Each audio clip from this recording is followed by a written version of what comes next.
터키가 칸 전투기를 공개했을 때 전 세계는 충격에 빠졌습니다. 마치 미국의 F-22 랩터를 그대로 복제한 듯한 외형 때문이었습니다. 터키 측은 실제로 KF-21 보라마에를 참고하여 설계했다고 밝히며 자신감을 드러냈지만 그 말 뒤에는 치밀하게 계산된 전략과 동시에 허점도 숨어 있었습니다.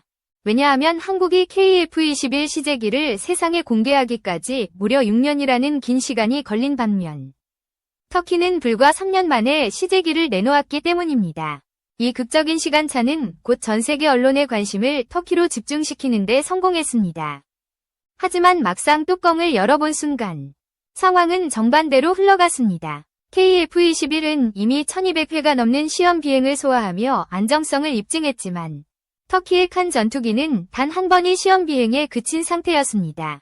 외형만 화려할 뿐 실제 내실은 부실하다는 의혹이 터져나온 것입니다. 더욱이 그 내부를 들여다보면 놀라운 사실이 드러납니다. 칸 전투기에 사용된 엔진은 독자 개발품이 아니라 미국산 F-16 엔진을 그대로 활용한 조립형 구조였습니다. 즉, 핵심 기술을 확보한 것도 아니고 단지 조합과 외형 설계에 불과했던 것이지요. 여기에 더해 스텔스 성능과 무장창 역시 실제 구현이 아닌 단순한 설계안에 불과했습니다. 전투기의 심장이라 할 수 있는 레이더 또한 완성되지 않았으며 무장체계 역시 계획 중이라는 말뿐 실제 장착은 불가능한 상태였습니다. 이런 점은 터키가 자국민과 국제사회에 보여주기 위한 쇼케이스에 가까웠습니다. 반대로 한국의 KF-21은 이야기가 달랐습니다. 이미 미티어 공대공 미사일과 JDAM 유도폭탄 등 첨단 무장의 통합을 마쳤고 항전 장비와 핵심 시스템 또한 독자적으로 개발해 기체에 완벽히 통합한 상태였습니다. 따라서 두 전투기를 단순히 같은 차세대 전투기 범주로 비교한다는 것 자체가 무의미했습니다. 전문가들은 냉정하게 평가했습니다. 터키의 칸은 겉으로는 5세대를 주장하지만 현실은 4세대에도 미치지 못한다. 결국 날아다니는 비행기에 불과하다 라는 혹평이 이어진 것입니다. 이는 한국과 터키의 기술력 차이를 극명하게 드러내는 대목이었습니다. 특히 KF-21은 이미 수십 년간 축적된 항공우주 기술과 함께 탄탄한 시험 데이터를 기반으로 하고 있기에 단순히 보여주기식 전시품과는 본질적으로 다른 차원이었던 것입니다. 전 세계는 이제 질문을 던지기 시작했습니다. 과연 누가 진짜 미래를 쥐고 있는가? 한국의 KF-21은 실질적 성과로 증명해 보였고 터키의 칸은 화려한 포장 속 빈 껍데기로 평가받았습니다. 이 차이는 단순한 기술의 문제가 아니라 국가 전략과 신뢰도의 문제로까지 확대되어 국제사회의 시선을 사로잡게 되었습니다. 한국의 KF-21 보라마에는 단순히 한 나라의 전투기가 아니라 대한민국 방위산업의 총체적 결실이자 미래 항공기술의 상징이었습니다. 개발 과정에서 한국은 수많은 난관을 마주했습니다. 특히 미국과 유럽이 주요 핵심 기술 이전을 거부하며 사실상 독자 개발을 강요한 순간부터 KF-21은 단순한 기술 프로젝트가 아닌 국가적 도전으로 자리 잡았습니다. 이 때문에 초반에는 국제사회에서 한국이 독자적으로 4.5세대급 전투기를 개발할 수 있을지 회의적인 시각이 많았습니다. 그러나 한국은 방대한 연구진과 산업 생태계를 동원해 결국 그 벽을 하나씩 넘어섰습니다. 대표적인 사례가 바로 AESA 레이더 개발이었습니다. 전투기의 눈이라 불리는 이 장비는 미국조차 쉽게 이전하지 않는 최첨단 기술이었지만 한국은 독자적으로 국산 AESA 레이더를 완성했습니다. 시험 결과 레이더의 탐지 성능과 추적 정확도는 기대 이상이었으며 이는 KF-21 이 명실상부 첨단 전투기로 자리 잡는 데 결정적 역할을 했습니다. 단순한 외형이나 모양새가 아니라 눈에 보이지 않는 내부 시스템에서 진짜 차별화가 이루어진 것입니다. 또한 KF-21은 엔진 문제를 극복하기 위해 미국 지휘사의 F414 엔진을 탑재했지만 단순한 조립이 아니라 한국형 전투기에 맞는 최적화 과정을 거쳤습니다. 이를 통해 추력과 안정성이 확보되었고 장기적으로는 독자 엔진 개발의 교두보를 마련했습니다. 무엇보다 중요한 점은 한국이 단순한 수입 위존 국가가 아닌 기술 내재화와 자립을 향해 나아가고 있다는 사실이었습니다. 이 같은 성과는 단순히 한 전투기의 완성도를 넘어 한국 방산산업의 체질을 바꾸는 혁신이었습니다. 무장체계 역시 빼놓을 수 없습니다. KF-21은 미티어 공대공 미사일을 비롯해 JDAM, KPD-350K 같은 장거리 스탠드오프 무기와의 통합을 마치며 전투 효율성을 대폭 끌어올렸습니다. 특히 미티어 미사일의 경우 사거리 200km 이상에서 목표물을 타격할 수 있어 KF-21은 공중전에서 절대적 우위를 점할 수 있는 능력을 확보하게 되었습니다. 이는 단순히 한국 공군의 힘을 강화하는 수준을 넘어 동북아 전체 군사균형을 흔드는 결과로 이어졌습니다. 이와 달리 터키의 칸 전투기는 아직 핵심 무장과의 연동조차 불가능한 단계였습니다. 무장창 설계만 공개했을 뿐 실제 장착은 이루어지지 않았으며 자체 레이더와 항전 장비 개발도 요원했습니다. 다시 말해 칸은 외부에는 5세대급이라는 화려한 수식어가 붙었지만 내부는 여전히 초기 프로토타입 수준을 벗어나지 못한 것입니다. 이러한 격차는 단순히 몇 년의 개발 차이가 아니라 수십 년에 걸쳐 쌓아온 항공기술과 산업 생태계의 차이에서 비롯된 것이었습니다. 세계 전문가들은 입을 모아 평가했습니다. 한국은 시험 데이터와 실전 배치를 향한 구체적 로드맵을 갖추고 있지만 터키는 정치적 과시용 프로젝트를 보여줬을 뿐이다. 실제로 KF-21은 이미 양산 체계를 준비하며 아시아 최초의 독자 4.5세대 전투기로 자리매김했고 국제 공동개발 파트너인 인도네시아를 비롯해 여러 나라가 관심을 보이고 있었습니다. 반면 터키는 아직 자국 내 운용조차 불확실한 상태였습니다. 결국 이 차이는 국가 신뢰도로 이어졌습니다. 한국은 말보다 실력을 입증했고 터키는 외형보다 실속의 부재를 드러냈습니다. 전 세계가 주목하는 가운데 KF-21은 단순한 군사 장비가 아니라 한국의 국가 위상을 끌어올리는 전략 자산으로 자리매김하게 된 것입니다. KF-21이 공개된 순간 주변국들의 반응은 상상을 초월했습니다. 특히 일본은 극도의 긴장감을 감추지 못했습니다. 그 이유는 단순히 한국이 새로운 전투기를 만들었다는 사실 때문이 아니었습니다. 일본은 오랫동안 미국의 기술 지원에 전적으로 의존해왔고 독자적인 차세대 전투기 개발에는 속도를 내지 못하고 있었습니다. 반면 한국은 이미 완성도 높은 시제기를 내놓으며 시험 비행을 거듭하고 있었으니 동북아 지역에서 일본이 군사기술 주도권을 상실할 수 있다는 위기감이 고조된 것입니다. 일본 언론은 한국의 KF-21은 단순한 전투기가 아니라 일본 방위산업에 대한 강력한 경고음이라고 평가할 정도였습니다. 중국 역시 KF-21을 주의 깊게 지켜봤습니다. 중국은 이미 제20을 실전 배치하며 5세대 전투기 분야에서 세계적 존재감을 드러내고 있었지만 한국이 독자적인 4.5세대 전투기를 만들어낸 사실은 결코 가볍게 볼 수 없는 문제였습니다.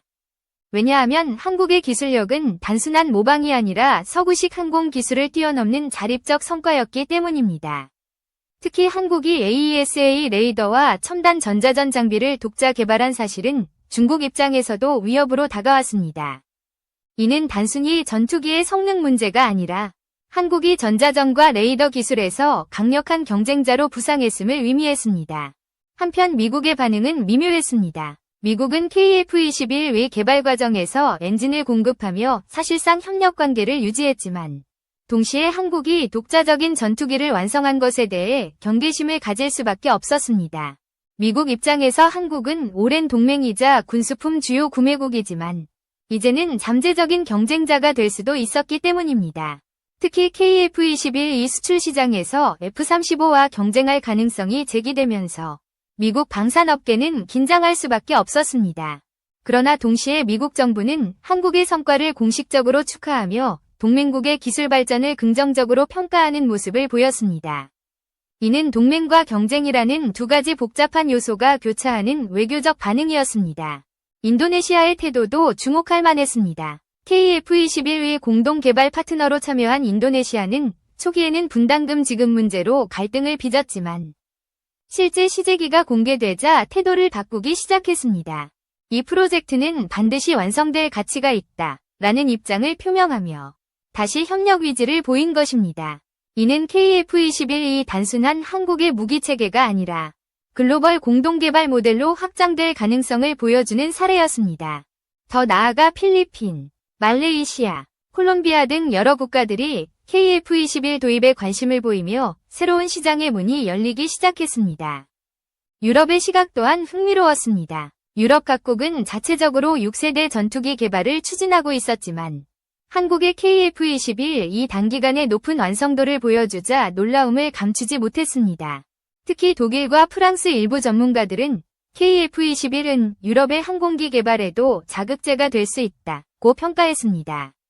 이는 한국이 더 이상 기술 수입국이 아니라 세계 항공 방위 산업의 경쟁자로 자리 잡았음을 상징하는 장면이었습니다.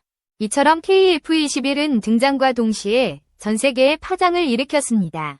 단순히 한국 공군의 전력 강화 차원을 넘어 국제사회에서 한국의 위상과 영향력을 확대하는 도구로 변모한 것입니다. 한때 불가능하다는 평가를 받던 도전이 이제는 세계가 주목하는 현실로 바뀌었고 그 중심에는 한국인의 끈기와 기술력이 있었습니다. KF-21 프로젝트가 주목받는 또 다른 이유는 바로 한국이 보여준 압도적인 시험 과정과 데이터 축적이었습니다. 일반적으로 차세대 전투기를 개발한다면 최소 수천 회 이상의 비행시험과 수많은 지상 테스트가 병행되어야 합니다. 그래야만 설계 단계에서 예상하지 못한 문제를 발견하고 개선할 수 있기 때문입니다. 실제로 한국은 이 과정을 충실히 밟아왔습니다. KF-21은 이미 1200회가 넘는 시험 비행을 수행하며 공기역학적 안정성과 무장 운용 능력을 입증했고 수백 가지의 시스템 통합 시험을 거치면서 완성도를 끌어올렸습니다. 이러한 데이터는 단순히 성능을 보증하는 차원을 넘어 향후 수출과 국제 신뢰도 확보에 결정적인 자산이 되었습니다. 반면 터키의 칸 전투기는 공개 당시 단 한 번의 시험 비행 기록밖에 없었습니다. 이는 기술적 능력 부족을 단적으로 보여주는 지표였습니다. 시험 비행 횟수는 단순히 숫자가 아니라 실제로 그 전투기가 전장 환경에 투입될 수 있는지를 보여주는 기준입니다. 그렇기에 전문가들은 터키의 칸을 5세대라는 간판으로 포장했을 뿐 실제로는 4세대 전투기 수준에도 못 미친다고 평가했습니다. 더 나아가 일부 전문가들은 터키가 서둘러 시제기를 내놓은 이유는 정치적 과시와 국민 여론 결집을 위한 것이라고 지적했습니다. 즉, 기술보다는 정치적 계산이 앞섰다는 것입니다. KF-21이 주목받는 또 하나의 이유는 체계적이고 철저한 무장 통합 과정이었습니다. 한국은 단순히 국산 무장만 탑재하는 것이 아니라 서방의 첨단 무기를 통합하며 국제적 호환성을 확보했습니다. 위티어 공대공 미사일, JDAM 유도폭탄, KPD-350K 장거리 스탠드오프 미사일 등이 대표적 사례입니다. 이 무기들은 이미 나토 체계에서 검증된 무기들로 KF-21에 통합됨으로써 한국은 물론 잠재적 수출국에서도 즉각적인 전력 운용이 가능해졌습니다. 반대로 칸 전투기는 아직 무장 통합은커녕 자체 레이더 개발도 미완성이었고 실제 전투 상황에서 사용할 수 있는 무기가 거의 없었습니다. 또한 한국은 KF-21을 개발하며 시뮬레이션 기술을 극대화했습니다. 첨단 시뮬레이터를 통해 비행 환경을 가상으로 구현하고 이를 토대로 기체 구조와 소프트웨어를 지속적으로 업그레이드한 것입니다. 이는 개발 비용을 절감하면서도 완성도를 끌어올리는 혁신적인 방식이었습니다. 터키가 단기간에 외형만 완성한 것과 달리 한국은 보이지 않는 부분에서 치밀한 준비를 거듭한 셈입니다. 그래서 전문가들은 KF-21을 실험실에서 검증된 전투기라고 불렀습니다.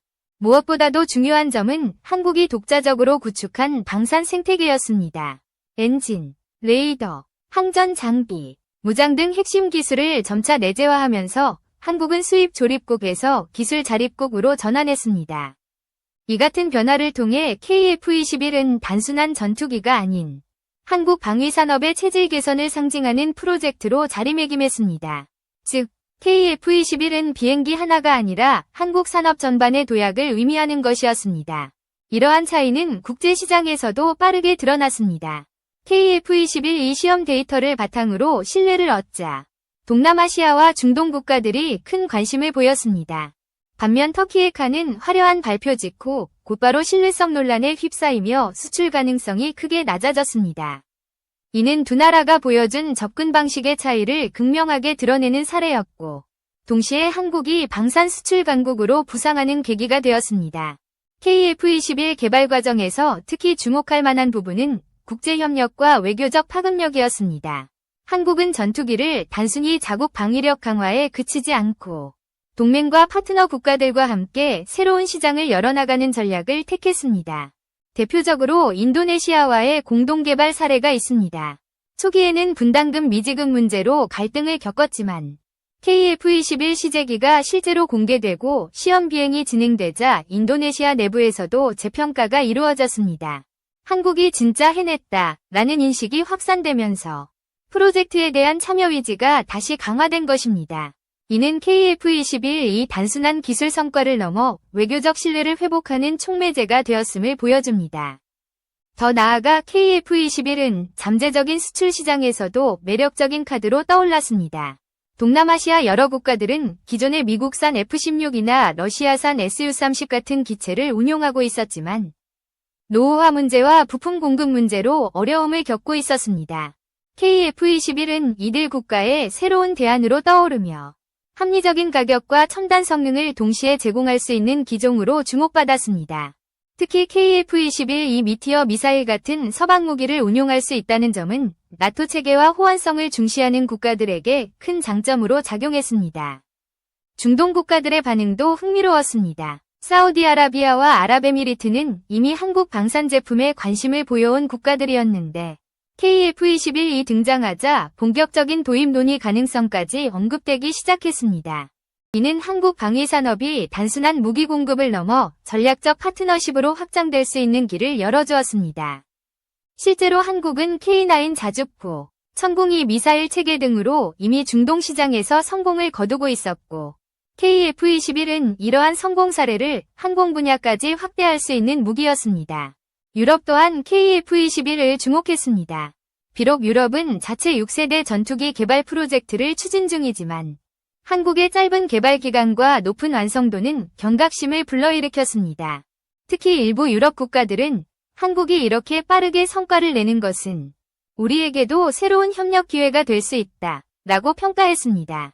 이는 KF-21이 단순히 아시아 지역에 국한되지 않고 전 세계 시장에서 경쟁력을 확보할 수 있음을 보여주는 장면이었습니다. 이 모든 것은 한국의 외교적 위상에도 긍정적 영향을 미쳤습니다. KF-21은 단순한 전투기 이상의 의미를 가지며 한국이 기술 자립과 글로벌 파트너십을 동시에 추구할 수 있음을 증명했습니다. 한국은 이제 무기를 사는 나라가 아니라 세계에 무기를 파는 나라라는 인식이 굳어지기 시작한 것입니다. 이는 방위산업을 통한 국가 브랜드 가치 상승으로 이어졌고 한국은 글로벌 무기 시장에서 강력한 플레이어로 떠올랐습니다. 반면 터키의 칸은 국제사회에서 큰 반향을 불러일으키지 못했습니다. 단 한 번의 시험 비행에 그친 기체를 도입하려는 국가는 없었으며 신뢰성 논란이 이어졌습니다. 터키 정부가 아무리 5세대 전투기라고 강조해도 실제 데이터를 보여주지 못하면 수출 가능성은 사라질 수밖에 없었습니다.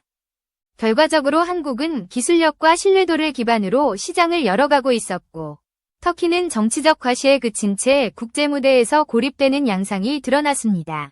KF-21이 가진 가장 큰 의미는 단순히 한국 공군의 전력 증강이 아니라 대한민국이 스스로의 힘으로 미래를 개척했다는 사실에 있습니다. 과거 한국은 첨단 무기를 미국이나 유럽에서 수입하는 위치에 있었지만 이제는 그들과 어깨를 나란히 하며 경쟁하는 단계에 도달했습니다. 이는 기술적 성취이자 자존심의 문제였습니다. KF-21은 단순한 기계 덩어리가 아니라 한국이 세계 항공우주 무대에서 목소리를 낼 수 있는 상징적 자산이 된 것입니다. 또한 KF-21은 한국 사회 전반에도 큰 울림을 주었습니다. 청년 세대에게는 우리도 할 수 있다는 자신감을 심어주었고 산업계에는 차세대 첨단 기술 개발에 대한 도전의식을 고취시켰습니다. 항공우주, 전자, 소재, 소프트웨어 등 다양한 분야의 기업들이 KF-21 개발 과정에 참여하면서 산업 생태계가 강화되었고 이는 국가 경제 전반의 경쟁력으로 이어졌습니다. KF-21이 단순히 군사 자산이 아니라 산업 르네상스의 기폭제라는 평가가 나오는 이유입니다. 국제 정치적 차원에서도 KF-21은 중요한 함의를 가집니다. 한국은 동맹국 미국과의 협력 속에서도 독자 노선을 걸었고 이는 자주국방이라는 오래된 목표를 구체화한 사례로 남게 되었습니다. 미국, 일본, 중국, 러시아가 치열하게 경쟁하는 동북아의 군사 환경 속에서 한국이 독자적인 전투기를 보유한다는 것은 전략적 자율성을 크게 높여줍니다. 더 이상 무기를 수입하는 국가가 아닌 스스로 개발하고 수출하는 국가로 자리매김함으로써 한국은 국제 안보 질서에서 새로운 역할을 맡게 되었습니다. 전문가들은 KF-21의 가치를 세 가지로 요약합니다. 첫째, 기술 자립의 상징. 둘째, 글로벌 방산 시장에서의 새로운 강자. 셋째, 한국 사회 전반에 자신감을 불어넣은 국가적 프로젝트. 이는 단순히 하나의 무기 체계 완성을 넘어 한국이 선진국 반열에 올랐음을 보여주는 증거였습니다. 특히 KF-21은 아직 발전 중인 플랫폼으로 향후 스텔스 성능 강화와 무인기 연동 능력까지 갖추게 되면 5세대 전투기를 넘어서는 6세대 전투기로 진화할 잠재력까지 지니고 있습니다. 반면 터키의 칸은 상징성은 있었지만 실질적 성과는 부족했습니다. 외형만 화려한 기체로 국제사회의 관심을 끌었지만 결국 실속이 없다는 비판을 피하지 못했습니다. 이 대비는 겉과 속의 차이라는 교훈을 남겼습니다. 진정한 힘은 외형이 아니라 보이지 않는 기술과 실력에서 나온다는 사실을 보여준 것입니다. 그래서 세계는 한국을 주목했고 KF-21을 통해 한국이 향후 어떤 행보를 보일지에 더욱 큰 관심을 가지게 되었습니다. 결국 KF-21의 등장은 단순한 군사사건이 아니라 한국 현대사의 전환점으로 기록될 것입니다. 이제 한국은 더 이상 군사기술 후발주자가 아니라 세계 무대에서 주도적인 플레이어로 떠올랐습니다. 이 과정에서 보여준 집념과 기술력은 후대에 길이 남을 것이며 KF-21은 한국이 미래를 향해 비상하는 상징으로 기억될 것입니다.